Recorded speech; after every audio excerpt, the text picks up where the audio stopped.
रात के सन्नाटे में, जब पूरा गांव सो चुका था, कच्चे घर के बाहर बैठी सावित्री अपनी कलाई को बार बार छू रही थी और फिर अचानक उसकी आंखों से एक आंसू टपक पड़ा, क्योंकि उस कलाई में अब सिर्फ एक ही सोने का कंगन बचा था और वो भी कल तक नहीं रहेगा। मां, आप सोए नहीं अभी तक? अंदर से बेटी राधा की धीमी आवाज आई। सावित्री ने जल्दी से आंसू पोंछे। हां, बस ऐसे ही, नींद नहीं आ रही थी। तू सो जा बेटा। लेकिन उसकी आवाज की कंपी सब कुछ बता रही थी। सावित्री एक विधवा मां, पति के गुजर जाने के बाद 2 बेटियों को पालना, खेत संभालना और ऊपर से कर्ज। जिंदगी हर रोज उससे एक नई कीमत मांगती थी। उसका पति जब बीमार पड़ा था, तब उसने गांव के महाजन से कर्ज लिया था। बस कुछ दिन की बात है, ठीक हो जाऊंगा, पति ने कहा था।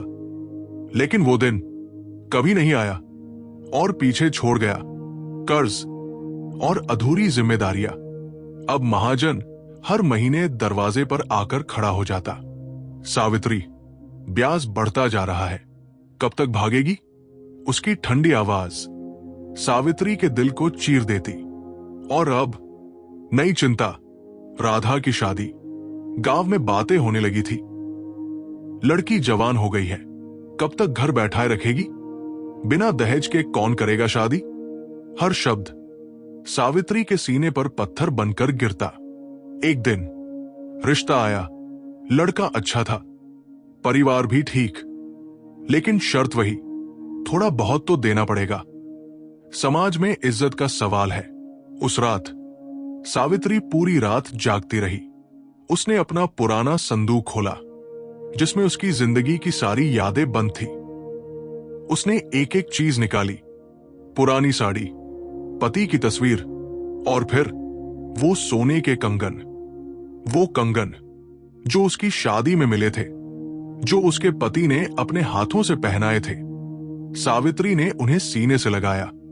तुम्हारी आखिरी निशानी है ये, उसने फुसफुसाते हुए कहा। लेकिन अगले ही पल उसकी आंखों के सामने राधा का चेहरा आ गया और वो चुप हो गई। अगले दिन महाजन फिर आया। अब तो कुछ देना पड़ेगा, नहीं तो घर भी जाएगा। सावित्री अंदर गई और धीरे धीरे चलकर वापस आई। उसके हाथ में वही कंगन थे। ये ले लो, उसने कांपती आवाज में कहा। महाजन ने कंगन देखे। बस इतना ही? सावित्री ने सिर झुका लिया। मेरे पास अब और कुछ नहीं है। महाजन कुछ पल उसे देखता रहा, फिर बोला, ठीक है, इससे थोड़ा हिसाब कम कर देता हूं। और वो चला गया। दरवाजा बंद होते ही सावित्री वही जमीन पर बैठ गई और फूट फूट कर रो पड़ी। आज उसने सिर्फ कंगन नहीं दिए थे, उसने अपनी यादें, अपना प्यार और अपना आखिरी सहारा दे दिया था। कुछ दिन बाद राधा की शादी तय हो गई। घर में हलचल थी, लेकिन सावित्री के अंदर एक अजीब सी खामोशी। शादी वाले दिन राधा तैयार होकर आई।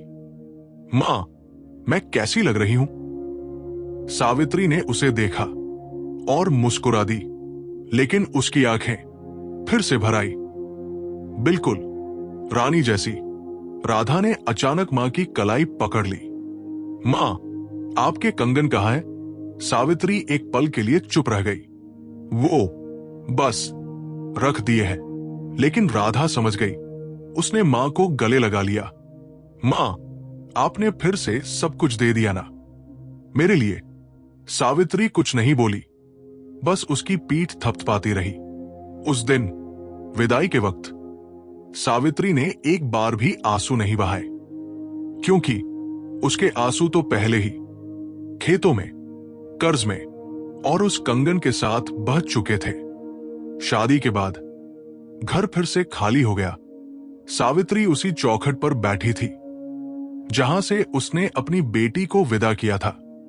लेकिन इस बार उसके चेहरे पर दर्द नहीं, एक अजीब सी शांति थी, क्योंकि उसने हारकर नहीं, लड़कर अपनी बेटी की इज्जत बचाई थी। और यही उसकी जीत थी। धीरे धीरे हवा चलने लगी, जैसे कोई कह रहा हो, तुमने सब कुछ खोया नहीं, तुमने सब कुछ बना दिया। जिंदगी कभी आसान नहीं होती, लेकिन एक मां हर मुश्किल को सहकर अपनों के लिए रास्ता बना देती है। और शायद यही मां की सबसे बड़ी ताकत है। अगर आपको यह कहानी पसंद आई हो तो इसे लाइक करें, शेयर करें और चैनल को सब्सक्राइब करना न भूलें। मिलते हैं अगली प्रेरणादायक कहानी में।